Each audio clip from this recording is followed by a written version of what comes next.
15, 16 years, attempts have been made to revitalize the university. There has been a new lease of academic life. We will now have a strategic plan and even a revised one. Because why we are trying to situate this one is just to see that some of the things that are happening now had happened before. I'm going to show a slide. Yesterday, if you check Nigeria Tribune online, it said University of Nigeria, Enugu campus, has been closed down. What was the reason? Because they complained of that the generator was malfunctioning. It just occurred to me that there are six first generation universities in the country. Okay, six first generation universities in the country. Ibadan, Unilag, Ife, Musuka. Among these six. All those four have been closed at one time or the other. And when you probe further, you find out that it has to do with inadequate provision of municipal services. Maybe only Benin and maybe you have been immune to that. And if you look at the division of University of Ibadan, as you find that, say to be a world-class institution, then the key word that is world-class. What does it lead you to be a world-class institution?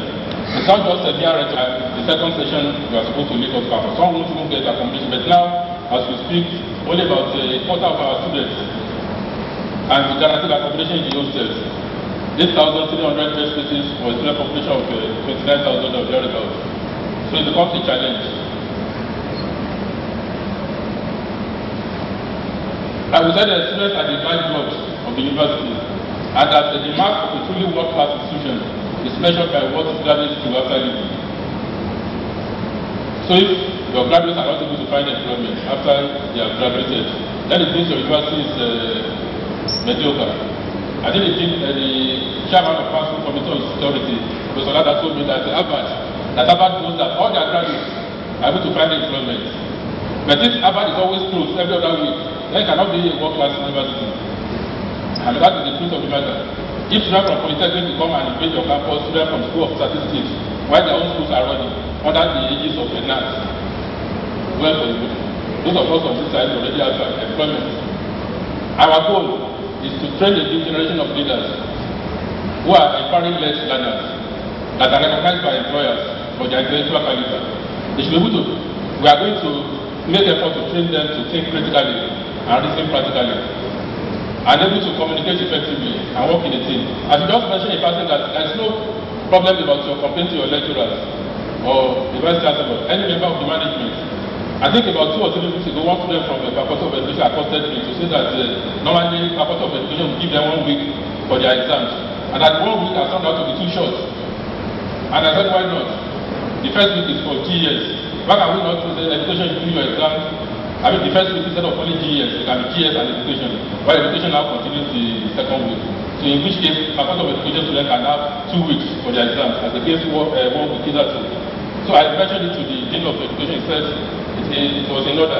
And I told the Professor Addition, the Director of Center for General Studies, and I agreed. And I mentioned it to the GBC Academy, she said it was a good idea. And I think that has also been reflected in the calendar, as recommended by the Committee of Provost and Deans, and approved by Senate. So to me, what is a big deal? And I'm sure, in fact, I saw one of the students that thanking me for that. It's not a big deal if you make your grievances known. But of course, if we didn't have that one on time, maybe students have also loved to get entrance to the university because of the exam timetable. But as much as possible, anything that we can do. I remember August 2014 when Olateju, the former General, was being sworn in as a president at this same venue. Professor Adiwole was still the vice chancellor. One of the complaints by students was that they used to go through a lot of hurdles for clearance after finishing their program. I said, why? We now consider the committee. I was in company, I was did this academic that time. And the problem I think has been largely solved. So those are ways to make your grievances known. It's not everything that costs money. And we are here to, we are paid to think. But at times, some of the solutions, you may have an idea of the solution, but maybe if you are constrained, likely because of money or other considerations. So there is no question of saying that you meet a brick wall.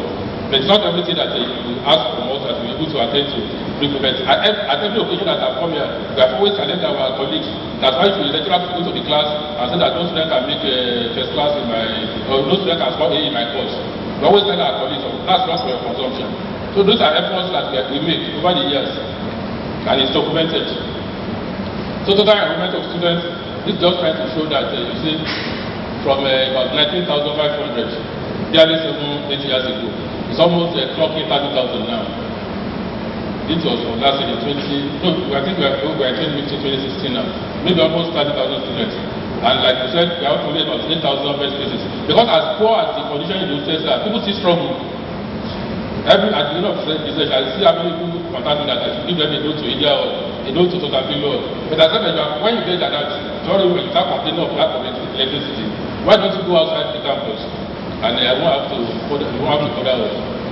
Then the academic staff, maybe at the last time, about 1,500. I mean, just a slight increase over the last few years. So this is for the non-teaching staff. So both academic and non-teaching, almost 6,000. And in terms of the infrastructural facilities, electricity supply, critical, water, the library.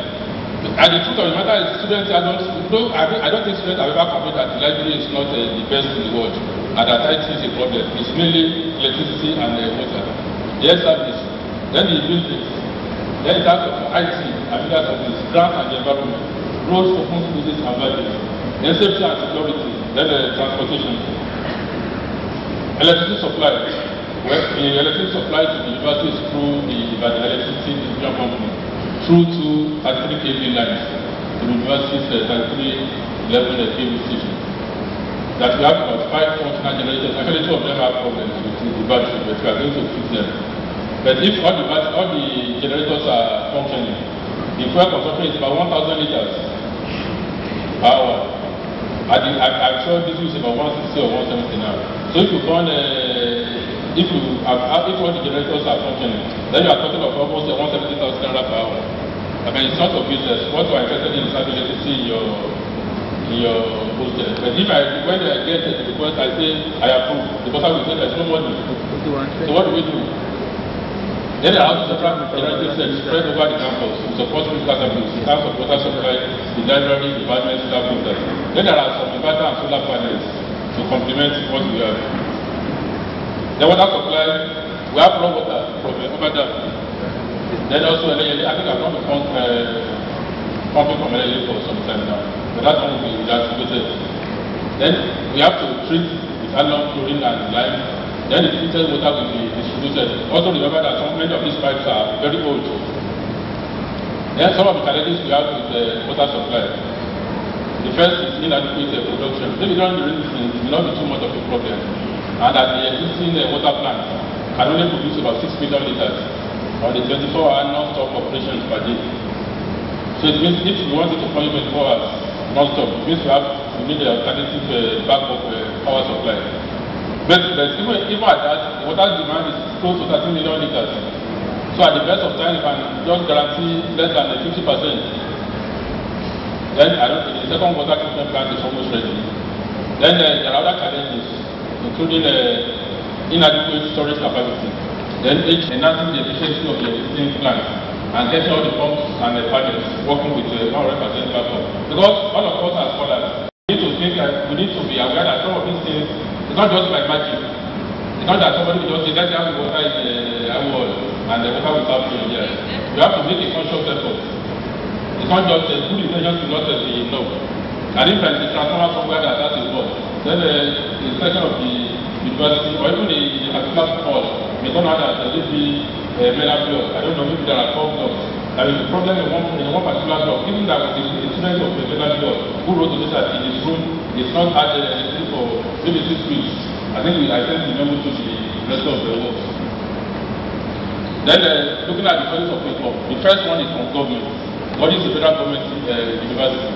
And through its agencies like Kuti Hall. I use Kuti Hall as an example. That we want Kuti Hall to have electricity 24 hours. Why not? Buy them 2 big generators. We buy this at any price.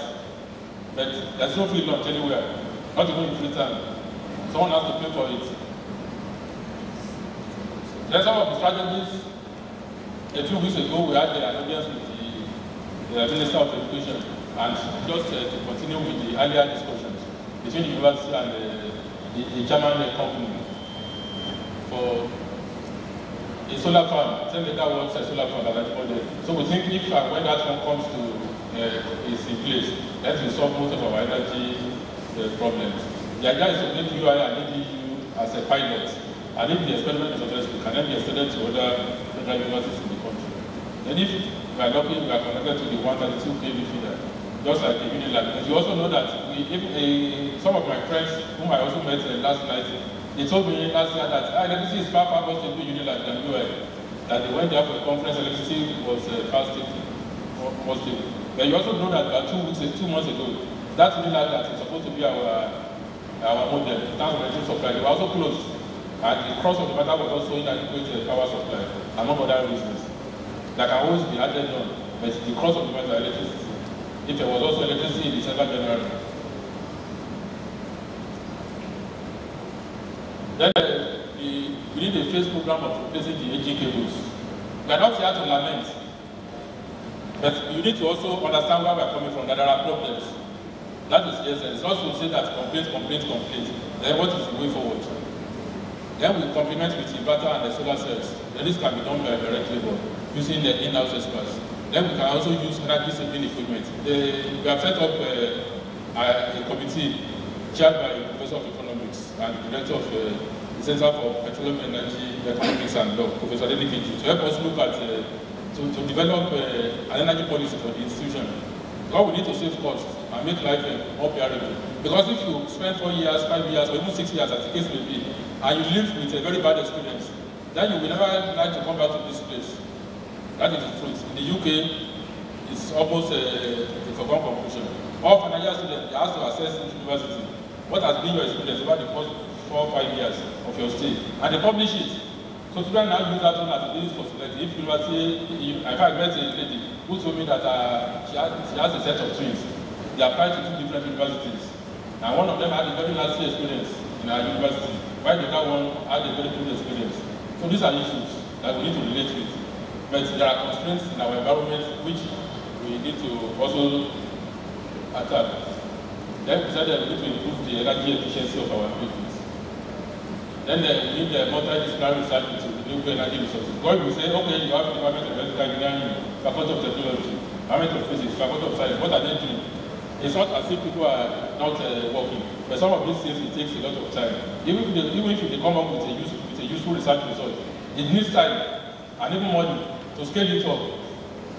I mean, I know some offices in the UI where even Department of Industrial Engineering, they have their own inverter system that they devise themselves and they are managing. But if you now want to expand that to the rest of the university, then you also have to look at the initial capital investment.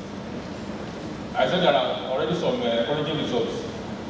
But this is the prototype fuel-less equipment that doesn't have to use fuel for power generation, designed by some of our colleagues in the Department of Petroleum Engineering, Dr. Faludi. Then the problem of water supply, we need to expand and enhance the efficiency of the water treatment plants. Then we need to ensure 24-hour power supply to the plants and the raw water pumping station.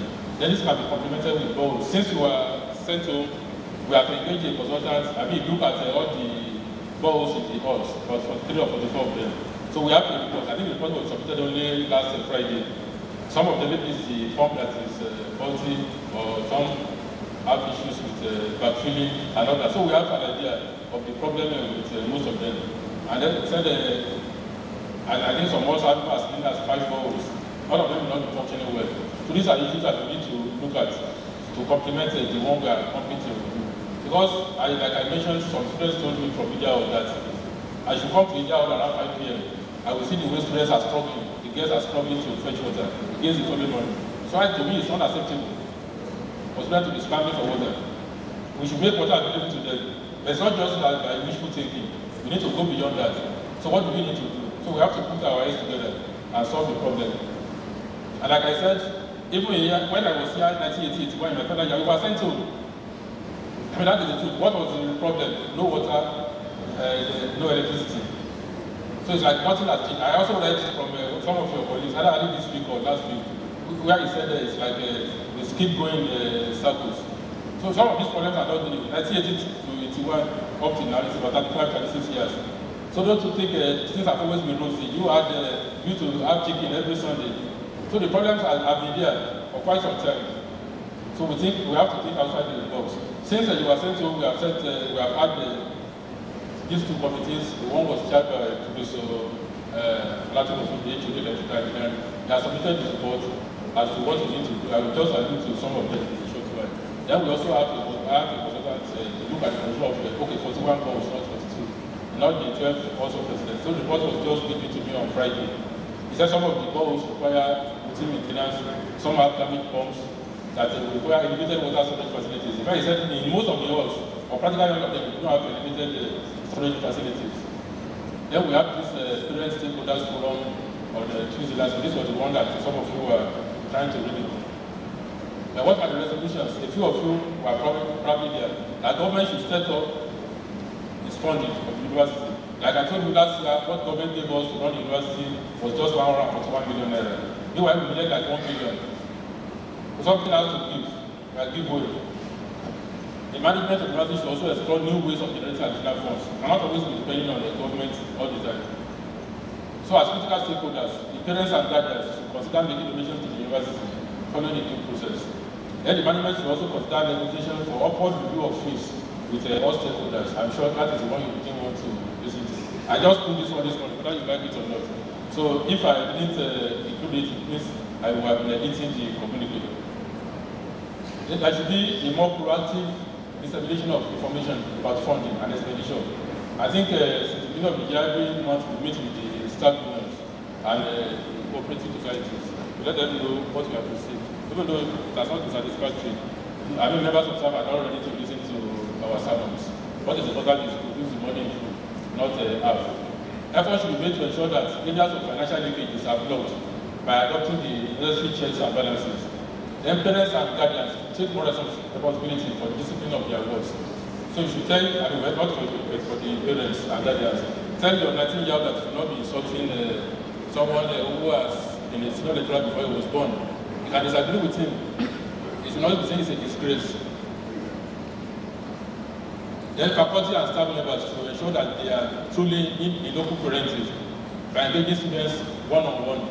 Then public-private partnerships should better proceed in establishing and managing infrastructure. Then university management should ensure periodic renovation of halls of residence. Then a strong appeal was made to Senate to record the students. This was as at Tuesday last week. The Senate has since met. I will thank the EBC Academic for convening a meeting of the Committee of Provost, Deans and Directors. So they gave a draft timetable that Senate subsequently approved. And that was why, because I don't have the power to open the university. When you were asked to go home on Tuesday, April 26th, that was like an emergency. Because we thought we owed it a responsibility to protect lives in this place. So when we saw people coming from School of Statistics, colleges of education from almost every corner of your state to invade this place, in news, we thought security of life would no longer be guaranteed. So the management had to close the university beds on behalf of the Senate. So we were sent home on Tuesday. The following Monday was a public holiday. So the second day, the second Tuesday, the week after we had been sent home, that was Tuesday, I think 3rd of May. Second day was a public holiday. So we had to convene a meeting of Senate to approve the actions that we took. This place operates on committee system. Don't you ever think that the PC has all the powers in this world? That the only thing he cannot do is to turn man to woman. That is not true. There's a limit to his powers.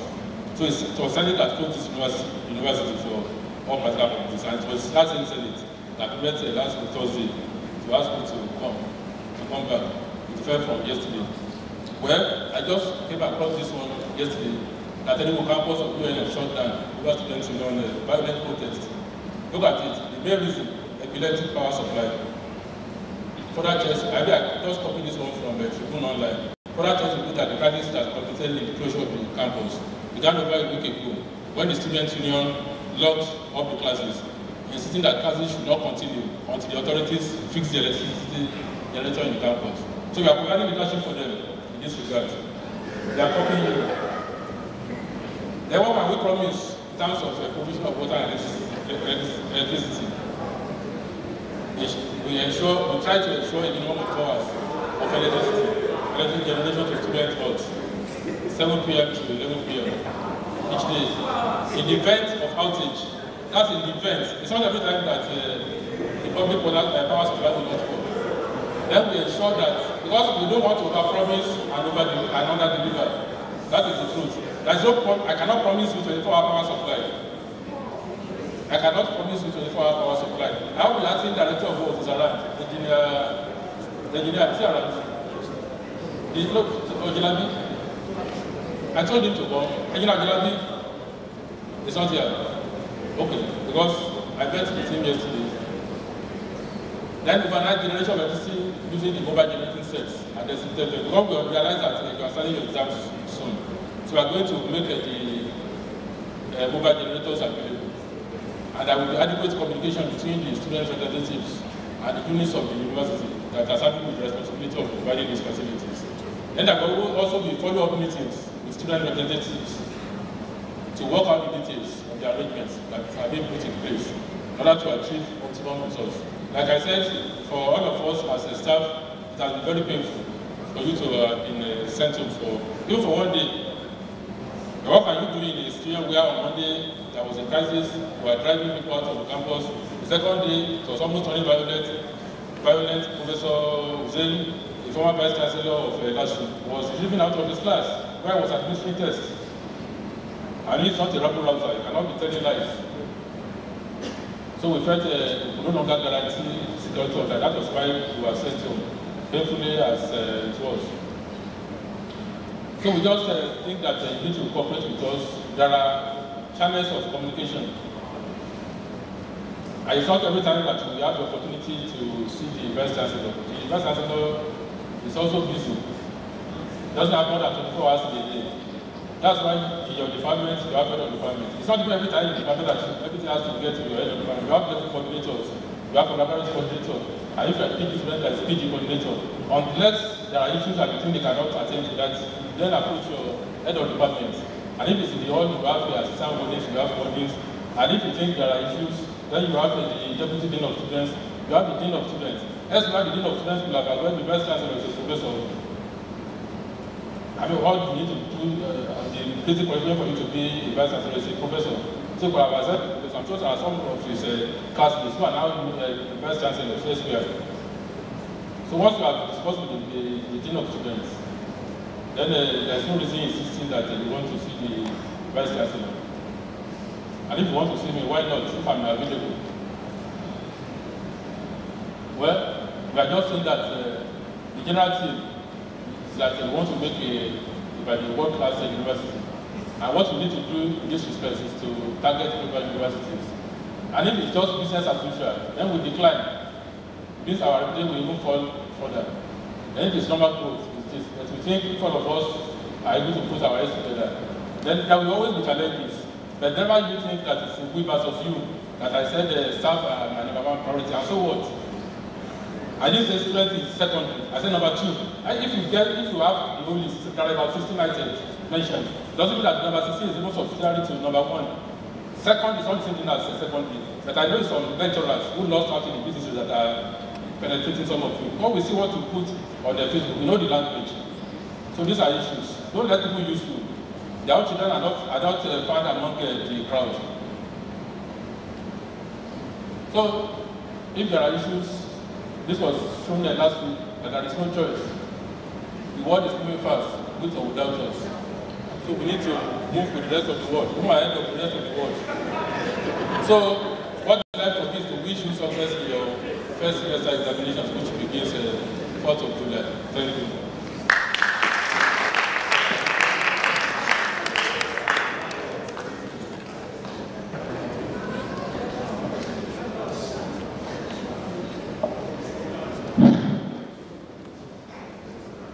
In a resounding manner, may we put our hands together for the Vice Chancellor, Professor Abel Idowu Olayinka, FAS.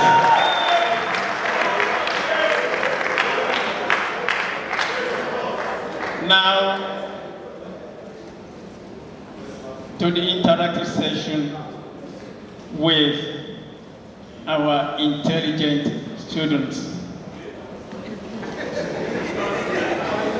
We are equally interested in your robust comments, questions, comments. Yes, kindly raise up your hand. So, when you were analyzing everything earlier, He told us about all the revenue the university is getting from the federal government and the students. But I don't think I was able to get anything about the IGR, internal generating revenue. At least we know of the UR enterprise, the zoo, etc. Are they not making a profit for the university? That is number one. And okay, I said it earlier. My name is Michael Dobade from the Department of Psychology, 400 level. So, and again, you are showing us the pics of those projects, but you're not telling us the amount that have been spent on each project. And again, most of those projects have been executed by the previous administration. We don't know the one that you are just executing right now. You don't show us those ones. That is number two. And number three, the public toilet you showed us. I don't think any of us here know anything about that public toilet in the SUB. Even if it's existing, I don't know it has ever been open to any student before. And again, number four, about the graduate revenue from the federal government. I sent a letter to your office on the 17th of December about how the university can, from my own perspective, I can get revenue about fundraising. I don't know, maybe it's a crime in Nigeria to have a fundraising. And I cite an example of University College London, where they made a fundraising in 2013. I forgot the year, 300 million pounds for 4 years. I don't know, maybe the university can borrow that idea. And again, okay, let me stop there. Thank you very much, sir.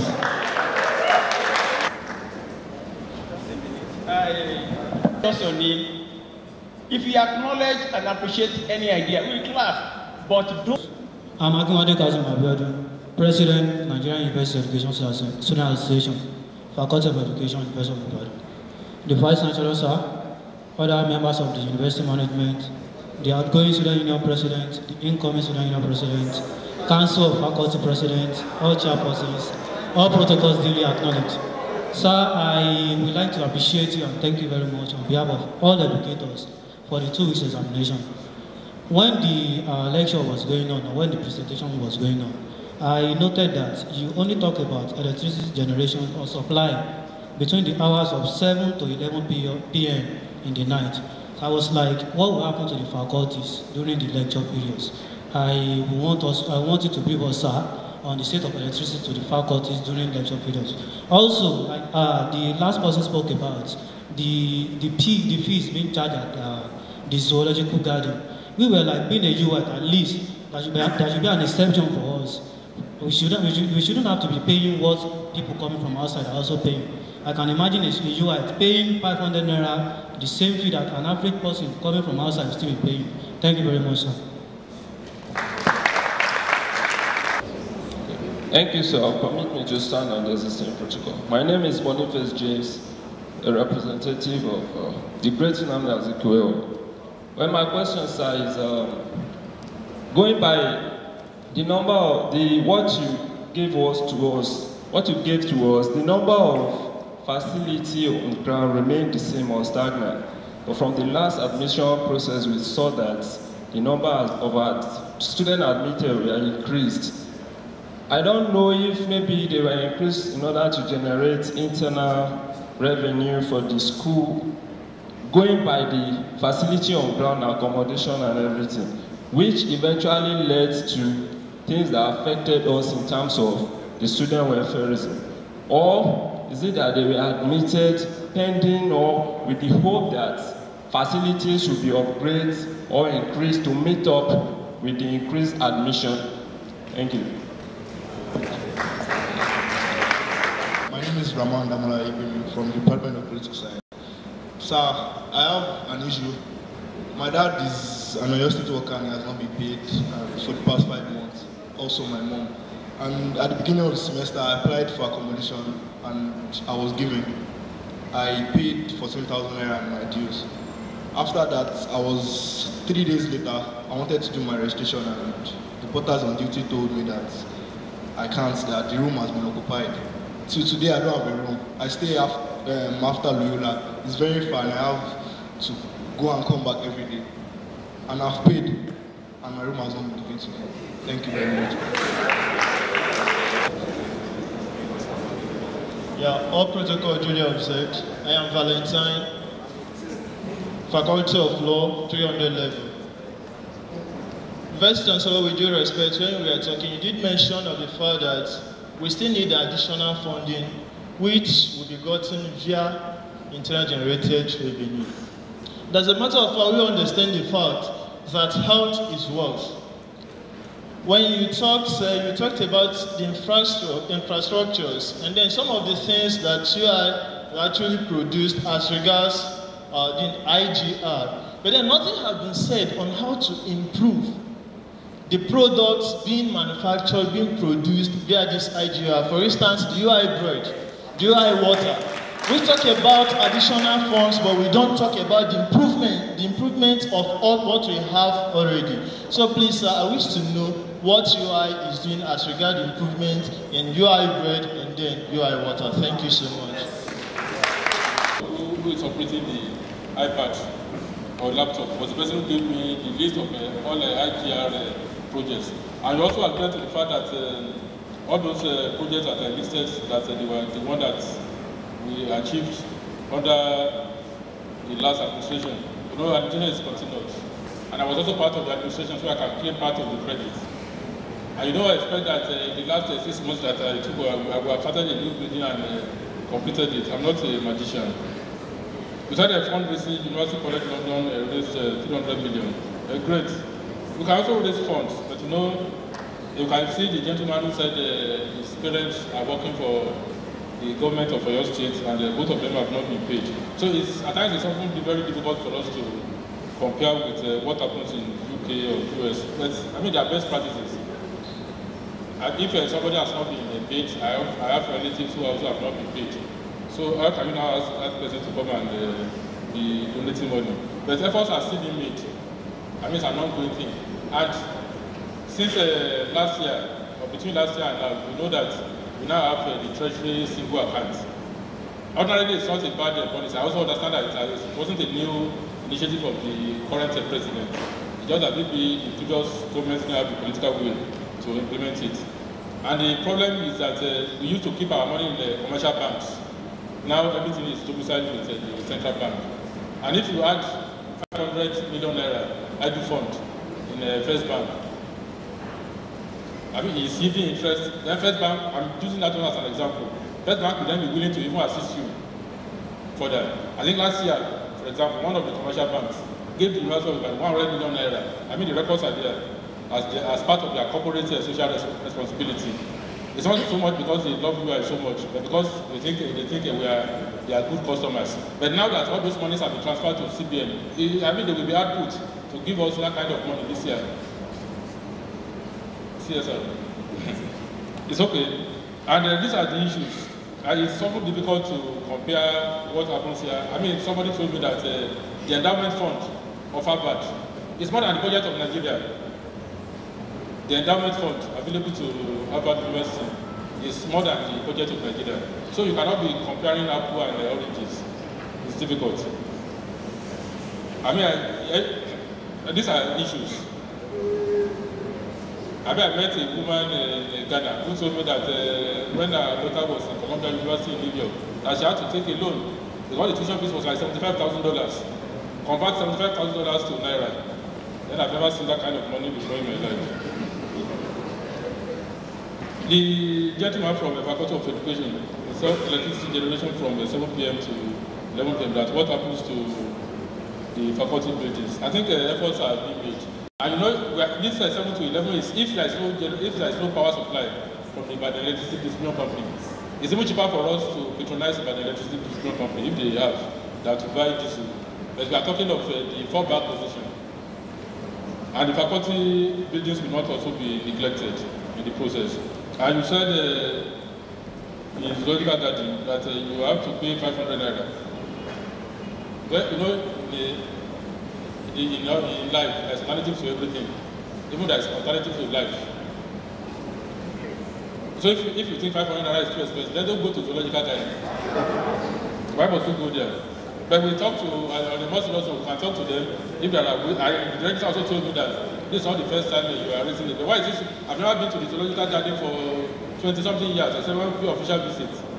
So why must you go to the zoological garden? I said, why must you go to the zoological garden if you don't have the money? I mean, you can convince me why you have to go there. And somebody also said, why did we increase the number of students that were admitted?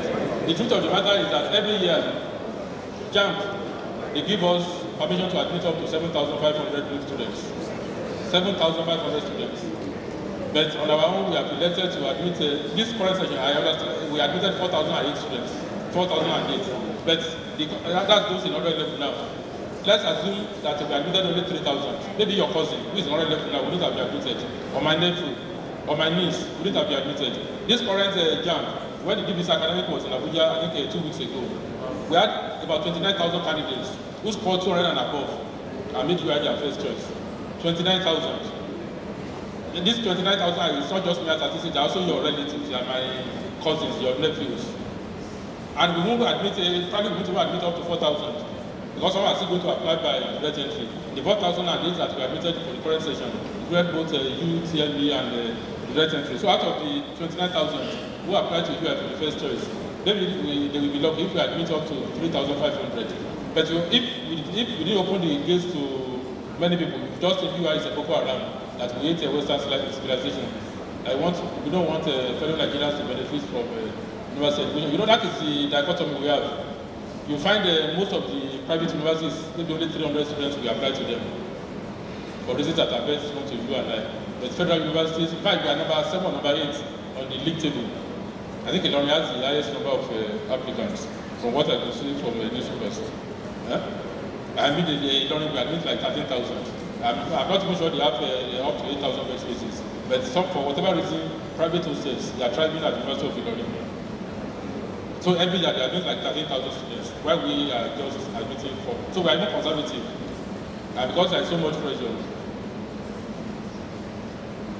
Then the student from the political science, Department of Political Science, you can always contact your wardrobe if there are issues. We said that we have not said anything about the quality of what we produce to generate the IGR. That's Valentine from Faculty of Law. But we also know that the UI bakery, they are relocating now. They have a new modern bakery on the way to Ajibode. So they should start production very soon. Hopefully the quality should improve. So because this is not the first time you are raising issues with the quality of bread coming from the UI bakery. So we think by the time we move to the new modern bakery, ultra-modern bakery, then the quality should improve. I will just ask the bossa and another member of management. The bossa can talk generally on funding, including Nigeria. But the records are there as to what is made. I just give that, I was given those pages. I thought it was one to say this one cost us 130 million, this one 140 million. I mean, we got the flash that we should like give me. It included, if I asked him to indicate the cost, but I felt the cost was not too critical for this one. Some of the buildings, like the admissions building, very close to Faculty of Technology, as you can see, we have not even taken physical possession of it. I mean, the landscaping is yet to be done. So you cannot even say this is the amount that has been spent. It has not been, electricity has not been supplied to the new building. So these are issues, but just trust us that we are here to make life interesting for you. Like I said, if you have a very bad experience of UI, then after finishing your program, you won't have anything to do with us. But happily, many of our alumni still come here. Most of us are also alumni of the University of Ibadan. Even if you are not alumni of the University of Ibadan, most of us are also products of the Nigerian university system. And in my department, there are people finished from our University of Ibadan. At least I know 2 of them, 2 of my colleagues. I'm sure University of Ibadan doesn't have hostels. I mean, it's not residential. LabTech is not residential. They still produce graduates. Many of them are on our staff. So, I mean, it's, even the university accommodation, university provided accommodation is like a luxury to that extent. Even though, again, I know that for you to live off campus, it's not really a very attractive option. Because it can be so expensive, and the distance, we have to also worry about transportation at the extra cost. So, whatever we are doing, just know that we have your interest at heart. If there are big challenges, then you can see where we are coming from. But we promise you that there will be better communication flow between you and us, and we and you. So I just hand over to Clay to the person, especially on the issue of funding. Thank you very much, sir. Well, looking at the slides as presented by the Vice Chancellor, some of the points at which all the IGR funds generated have been utilized, have been presented. But let me just start by saying that particularly with respect to student fee payment, all the student fee payment are labor fees. And what do I mean by labor fees?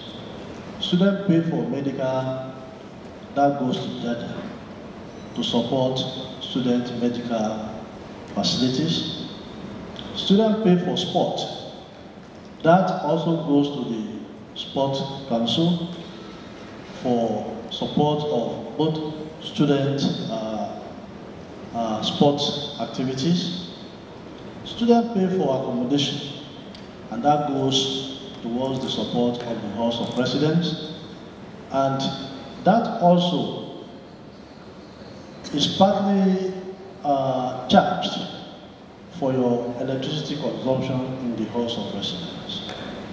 But for the IGR point proper, I must say that looking at the overhead grants from the federal government, if you look at the slides presented by the Vice Chancellor, you discover that looking at only one item there, which is the cleaning services, you discover that almost all the overheads released to us by way of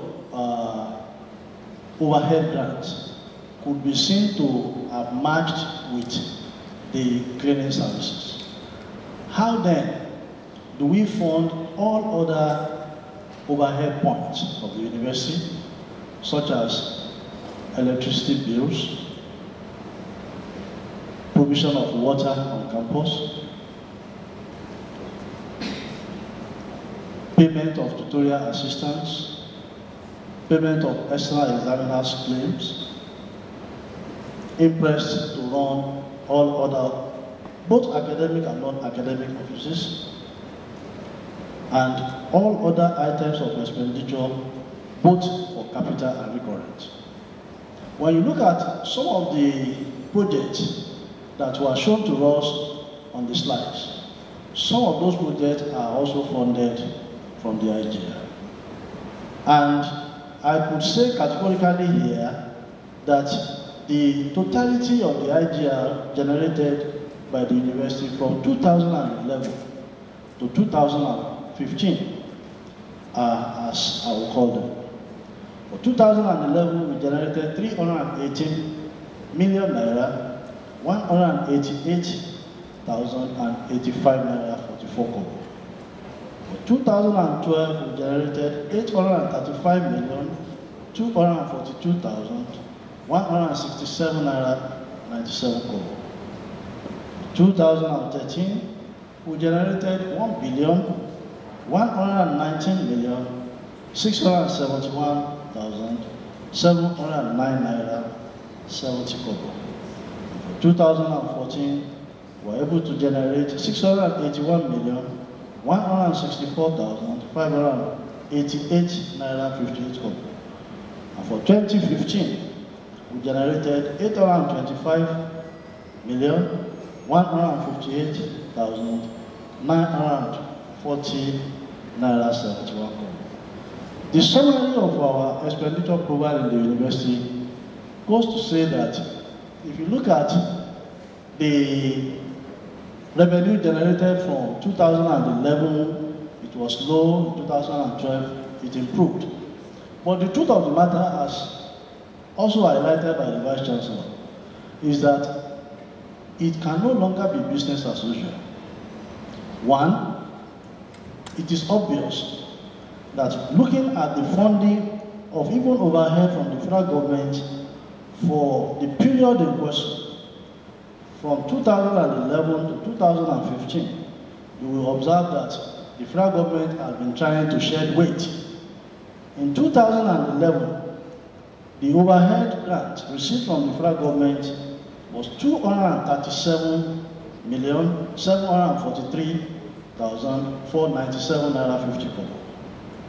In 2012, it increased marginally to 260,640,572 naira 70 kobo.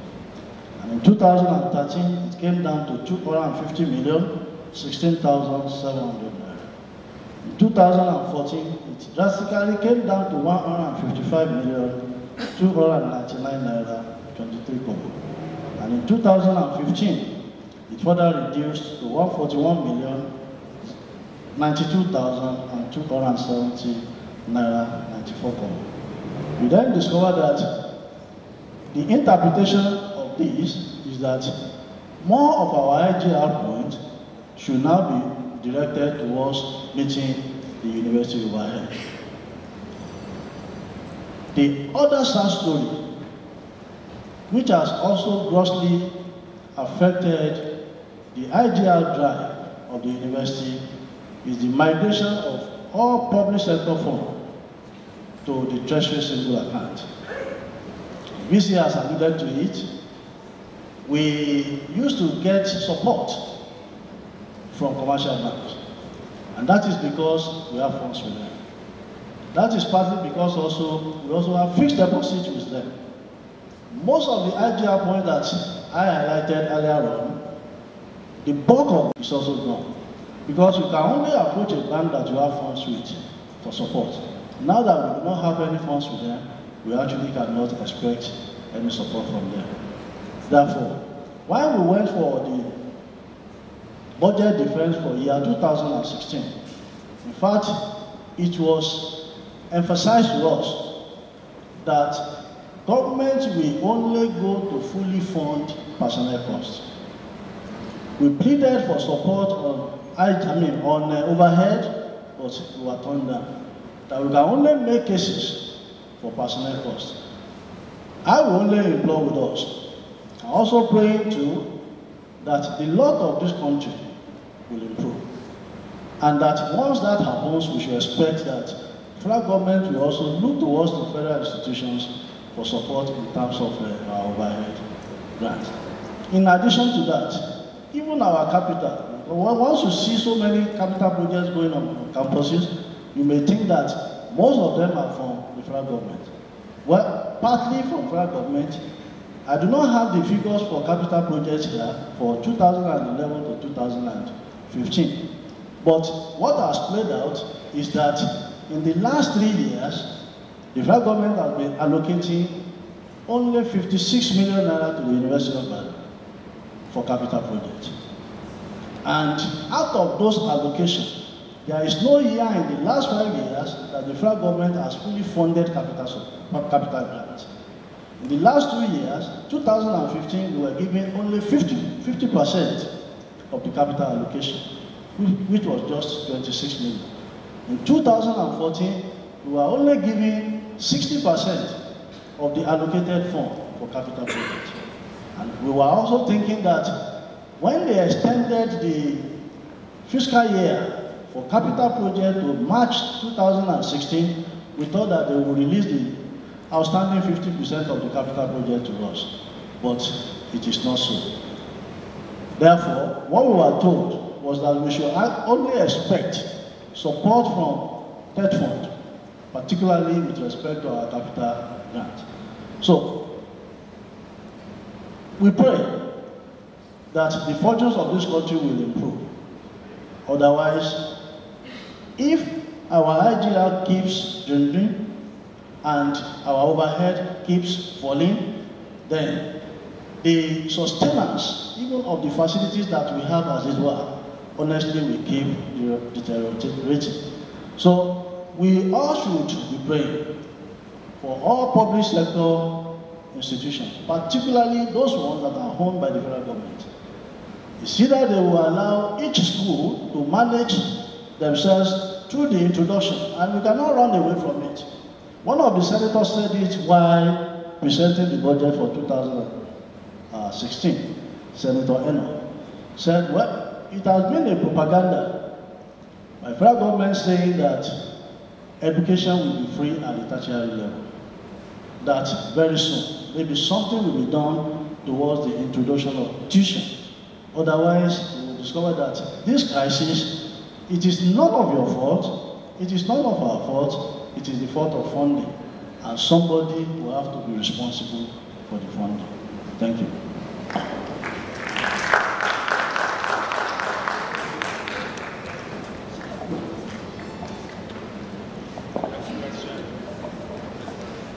Chancellor and the board for their responses. The Vice Chancellor, sir, kindly permit me to quickly recognize the new students' union leaders. The Vice Chancellor, sir, before I invite the newly elected members of the Student Representative Council to please rise, let me pay special tribute to the members of the 2016 University of Ibadan Students' Union Election Electoral Committee to please rise as we put our hands together for all of them. Kindly Electoral Commission for UISU. Thank you. God bless you.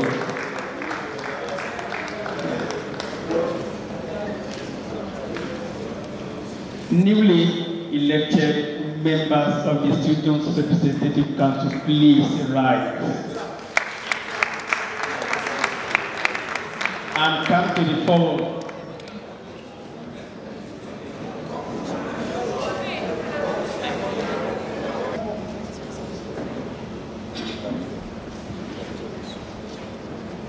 Please put on your gun. Please, I have one please. This is the university book. Colleague staff, University of Ibadan.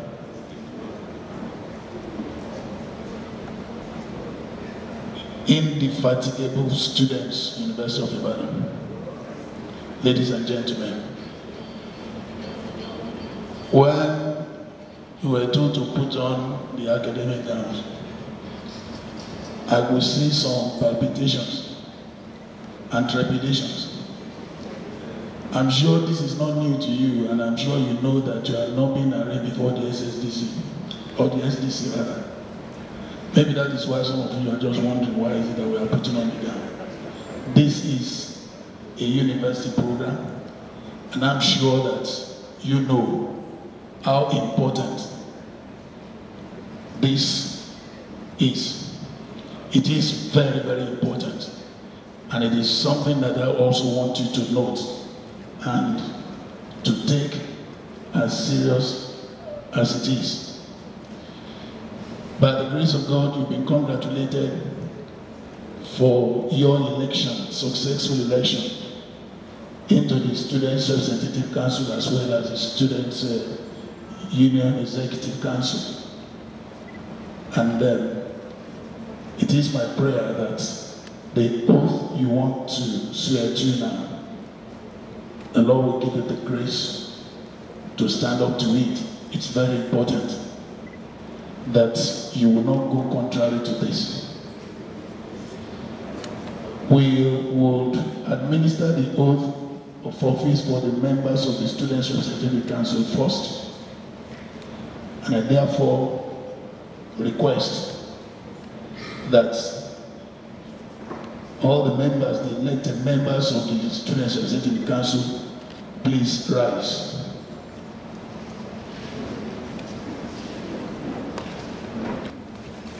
So please, you raise your right hand and then you read after me. Oath of office as member Students' Representative Council SRC. I, your name. Please repeat that again. I,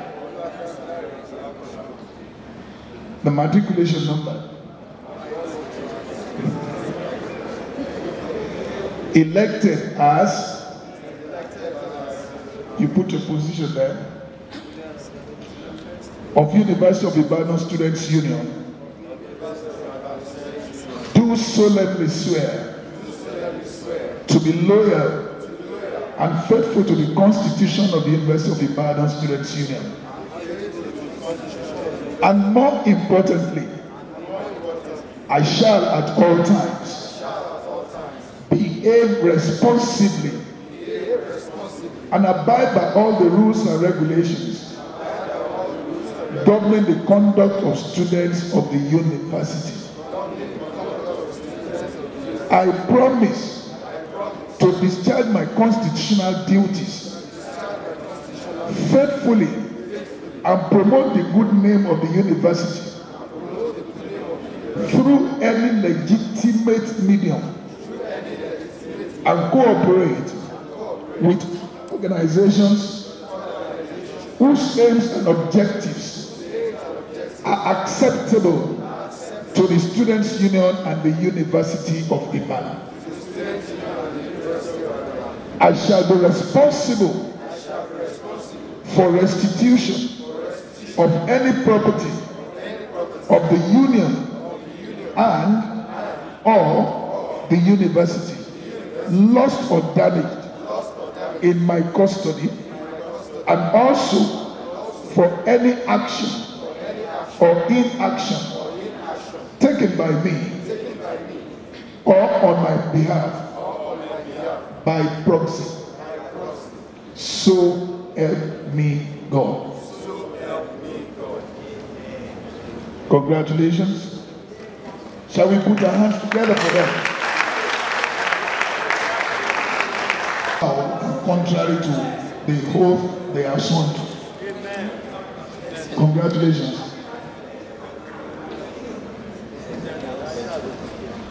You will sign there, because if you have not signed, it has not made any meaning. You will sign, and of course, so there is a witness to that oath.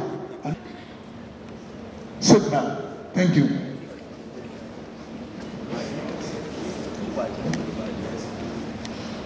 And now for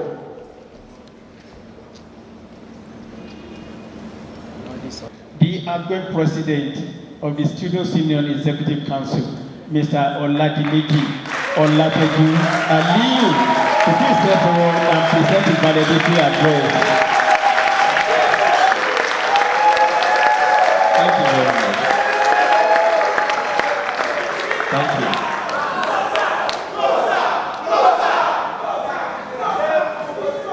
The Vice Chancellor, Deputy Vice Chancellor Admin, Deputy Vice Chancellor Akkad, the Registrar, Bossa, Provost, Deans of Faculties, Dean of Student Affairs, Deputy Dean, of the greatest right. Of the greatest right. Greatest, fundamental, Lieutenant Greatest right. Noble student of this universe, a couple of months ago, I stood before you on this same platform to take the oath of office and show my in-depth gratitude for giving me the opportunity to serve. That journey comes to an end today. Now I have become an SY president of the union, but will forever be a dogged fighter for the betterment of the union. In what light a day of judgment, here is an account of what we promised to do, how we went about it, the blockades we surmounted, the struggles to ensure better welfare system for our electorate, the battle we decided not to fight in order to promote peace. The account of hope will be opened, and the check of justice and freedom will be cashed. With these available and undoctored facts, you guys can say if I have failed, succeeded, or tried. The marker is in their hands, they are the examiners. The gavel is before them, they are the judges. They alone can pass the verdict. This administration remains the shortest in the history of our union. This tide is passing out today. We resumed office with the determination to eliminate changes, and that we did, despite the hurdles. The journey was filled with potholes, like the Lagos-Ibadan express route. Yet, we were able to effect a few possible changes. It was through the grace of God and the support of concerned Julians that we were able to conquer a few Goliaths. The first battle was that of the single treasury account, which caused a 4-month delay in the transfer process of the student union dues. Similarly, since the union is not a state existing outside the university community, the change in the leadership pattern of the school caused some issues as well. Despite these myriads of difficulties we faced, we took the challenges, each by the own, through the indefatigable support of ever-conscious rights. On the issue of Wi-Fi, we have started discussions and actions have kicked off to ensure a better available internet service to all rights. In fact, life has been given to the Wi-Fi system in some halls of residence, and few will be resuscitated in no time. Also, for the first time, the union can now boast of a student legal advisor to promote the signing of justice at every point of unjustified allegation, and the setting of Student Advocacy Council to train students on disciplinary matters.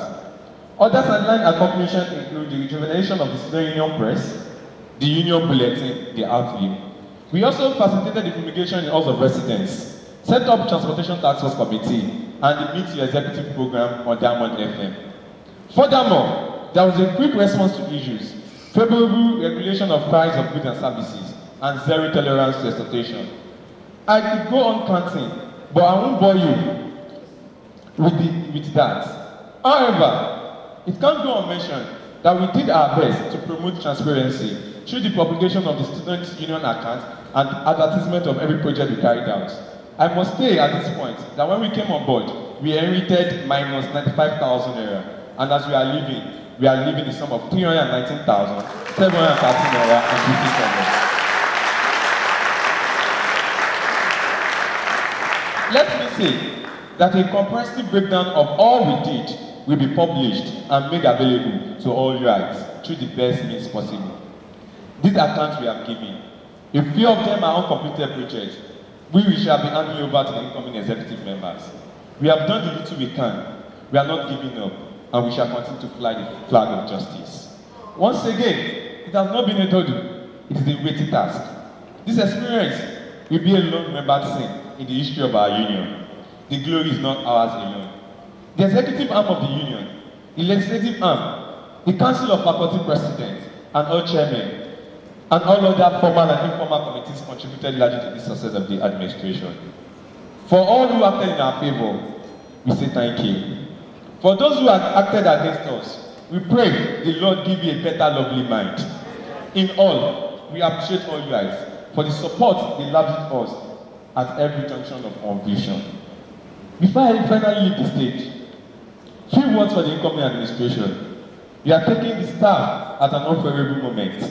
The booth playing at this moment requires diplomatic steps. Unfortunately, no one would like to savor your excuses for failures. You guys are only interested in festive of success. How you go about that may be a minute concern to them. Yet, they won't fail to congratulate you if it becomes elusive that this same success is clouded in any parliament works of this seat. Yes, you can't suit all the people at all the time, but true democracy requires you to suit the majority of the people all the time. In whatever circumstances you find yourself, never forget that the students elected you to promote their interests. Ensure they, the students, are your major business in your project work. Stand gallantly for their interests. Do not break the line of communication. Keep it down. Talk to the students when the need arises. The student union paradise is in your hand to keep. Every part of it you think is missing should be regained. At a time like this, when the economy of the nation is royally divided, I think it is high time to start creating more sources of finance. We can't afford to become financial beggars in the name of sourcing for funds. If we do not make the move, we can't move, and no one will move us. We must keep eliminating changes through our project work. To everyone here, I wish you safe journey to your homes and halls of residence. But as we go, let us have it in mind that our success as a people begins in the best part of our hearts, but it never ends there.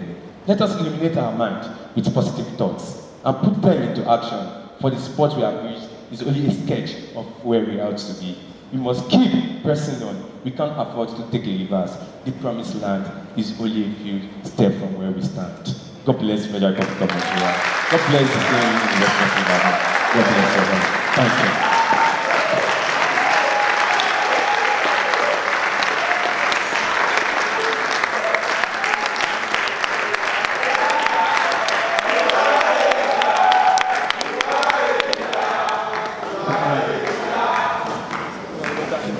Thank you. God bless you. Vice Chancellor, other principal officers of our university, ladies and gentlemen, may I now invite members of the newly elected 2016 Students' Union Executive Council to please rise as I announce their name one after the other. First Secretary, Mr. Oladiran Olayemi, from the Department of Agronomy, Faculty of Agriculture and Forestry.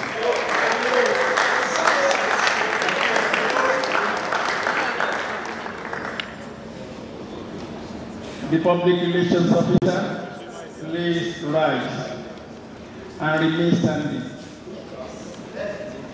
Mr. Oladosu Olaleye O, from the Department of Political Science, Faculty of Daily Social Sciences, the Public Relations Officer.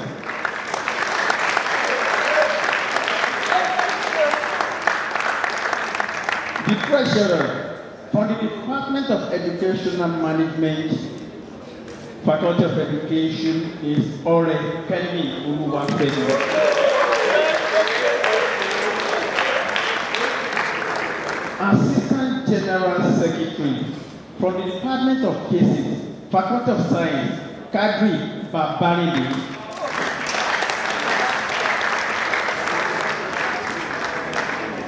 From the Faculty of Law is our General Secretary, Adegola Oluwafemi.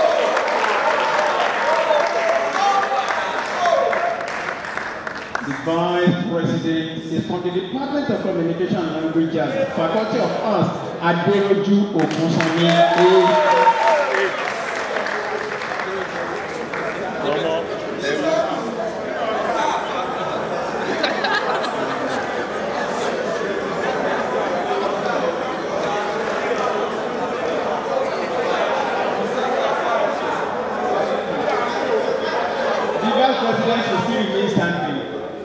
May I now invite from the Department of Mathematics, the Health Secretary, Faculty of Science, Oshafema Oluwatosin.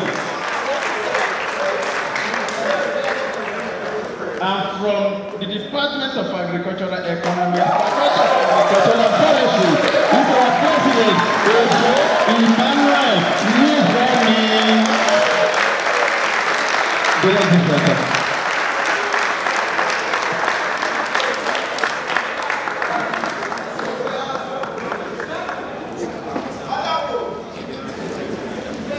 Thank you.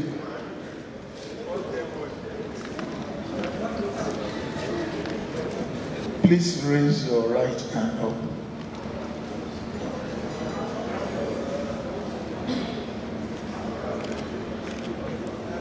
Oath of office as member Student Executive Council.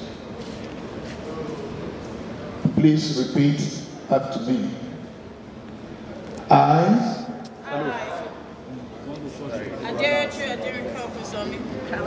I'm only hearing the Vice President. Can we take it again? Matriculation number 177812. Elected as Vice President of University of Ibadan Students Union. Do solemnly swear. To be loyal and faithful.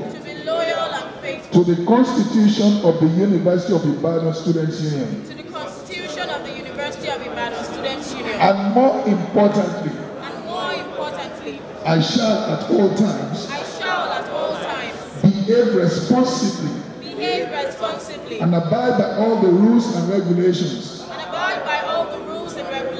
Governing the conduct of students of the university. I promise to discharge my constitutional duties. Faithfully. And promote the good name of the university. Through any legitimate medium. And cooperate. With other organizations. Whose aims and objectives are acceptable to the Students' Union and the University of Ibadan. to the Students' Union and University of Ibadan. I shall be responsible I shall be responsible for restitution for restitution of any property of the Union of any property of the Union and or the University the University lost or damaged lost or damaged in my custody, in my custody, and also for any action and also for any action or inaction or inaction taken by me taken by me or on my behalf or on my behalf by proxy. by proxy. So help me God. So help me God. Congratulations. Please append your signature there and that of the witness of oath and submit appropriately. Congratulations.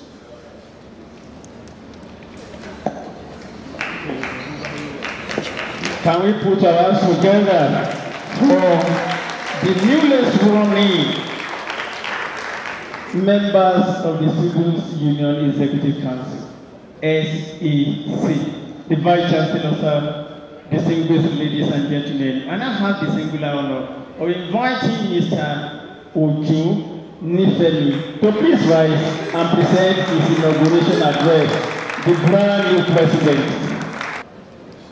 Deputy Vice Chancellor Academics, Deputy Vice Chancellor Administration, the Registrar, the Bursar, the Dean of Students, all other deans present. Of the greatest UIT, about dynamic UIT. I am particularly honored to stand on this podium to deliver this inauguration speech. As the new Student Union President, University of Ibadan. This is a very historic day, as I am the first Belite to hold this position. I am also the first Student Union President to be inaugurated by the new Vice Chancellor, Professor Abel Idowu Olayinka. The achievement was not gotten by chance. It was gotten through the help of God Almighty and mighty men and women of our university who desire a better union and a better University of Ibadan. University of Ibadan is 68 years old, the oldest university in West Africa, but apparently not the best. I am particularly concerned with the falling reputation nationally and internationally. I am sad that the University of Ibadan glories in the achievement of Wole Soyinka and Chinua Achebe, men who no longer belong to this generation. It seems the university is not sensitive to this, but as a very internet-aware individual and as a student of the university, I know our university is not really getting it. A reasonable number of our problems can, however, be solved if the management can understand the Students' Union, together with them, are partners in progress, rather than seeing us as pawns on the chessboard or rebellious savages. The knowledge of the children and the wisdom of the elderly was what helped in the establishment and in the structuring of the Ife Kingdom. Mr. Vice Chancellor, sir, from the beginning of your administration, you sent a signal that was unhappily processed and absorbed by students of the University of Ibadan. And the students feel unwelcomed by you. Sir, you need to take deliberate effort to prioritize student welfare. That will go a long way in helping our administration.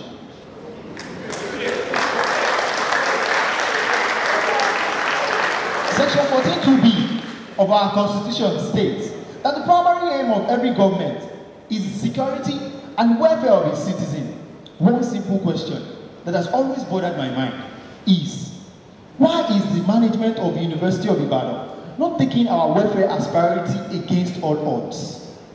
For me, student welfare is priority. I desire a 21st century student union, free from undue oppression of any form.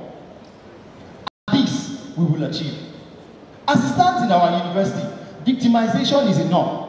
Porters will victimize you. Security agents will victimize you. All wardens will victimize you. Even cleaners will victimize you. This henceforth will become unacceptable.